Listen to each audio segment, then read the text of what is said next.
സങ്കീർത്തനങ്ങളിൽ നിന്ന് 91 അധ്യായം 1 മുതൽ 16 വരെയുള്ള വാക്യങ്ങൾ. കർത്താവിൻ്റെ സംരക്ഷണം. അത്യുന്നതൻ്റെ സംരക്ഷണത്തിൽ വസിക്കുന്നവനും സർവശക്തൻ്റെ തണലിൽ കഴിയുന്നവനും കർത്താവിനോട് എൻ്റെ സംഗീതവും എൻ്റെ കോട്ടയും ഞാൻ ആശ്രയിക്കുന്നു, എൻ്റെ ദൈവവും എന്ന് പറയും. അവിടെ നിന്ന് എൻ്റെ വീടിൻ്റെ കെണിയിൽ നിന്ന് മഹാമാരിയിൽ നിന്ന് രക്ഷിക്കും. തൻ്റെ തൂവലുകൾ കൊണ്ട് അവിടെ നിന്ന് മറച്ചുകൊള്ളും. അവിടുത്തെ ചിറകളുടെ കീഴിന് അഭയം ലഭിക്കും. അവിടുത്തെ വിശ്വസ്തത നിനക്ക് കവചവും പരിചയമായിരിക്കും. രാത്രിയിലെ ഭീകതയും പൽപ്പറക്കുന്ന അശ്രദ്ധയും നീ ഭയപ്പെടേണ്ട.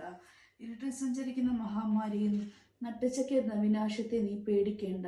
നിന്റെ പാർശ്വങ്ങളിൽ ആയിരങ്ങൾ മരിച്ചുണീക്കാം, നിന്റെ വലതുവശത്ത് 10,000, എങ്കിലും നിനക്ക് ഒരനർത്ഥവും സംഭവിക്കുകയില്ല. ദുഷ്ടരുടെ പ്രതിഫലം നിന്റെ കണ്ണുകൾ കൊണ്ട് തന്നെ നീ കാണും.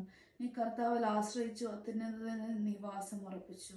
നിനക്കൊരു തിന്മയും ഭവിക്കുകയില്ല, ഒരു അനർത്ഥവും നിന്റെ കൂടാരത്തെ സമീപിക്കുകയില്ല. നിന്റെ വഴികളിൽ നിന്നെ കാത്തുപാലിക്കാൻ അവിടുന്ന് തന്റെ ദൂതന്മാരോട് കൽപ്പിക്കും. നിന്റെ പാദം കല്ലിൽ തട്ടായിരിക്കും, അവർ നിന്നെ കൈകളിൽ വഹിച്ചുകൊള്ളും. സിംഹത്തിന്റെ അണലിയുടെ മേൽ നീ ചവിട്ടി നടക്കും, യുവസിംഹത്തെയും സർപ്പത്തെയും നീ ചവിട്ടി മതിക്കും. അവൻ സ്നേഹത്തിന് എന്നെ ഒട്ടി നിൽക്കുന്നതിനാൽ ഞാൻ അവനെ രക്ഷിക്കും. അവനെ നാം അറിയുന്നതുകൊണ്ട് ഞാൻ അവനെ സംരക്ഷിക്കും. അവനെ വിളിച്ചപേക്ഷിക്കുമ്പോൾ ഞാൻ ഉത്തരമരുളും. അവൻ്റെ കഷ്ടതയിൽ ഞാൻ എന്നോട് ചേർന്ന് നിൽക്കും. ഞാൻ എന്നെ മോചിപ്പിക്കുകയും മഹത്വപ്പെടുത്തുകയും ചെയ്യും. ദീർഘായുസ്സാൽക്ക് ഞാൻ എന്നെ സമൃദ്ധനാക്കും. എൻ്റെ രക്ഷ ഞാൻ എന്നെ കാണിച്ചു കൊടുക്കും.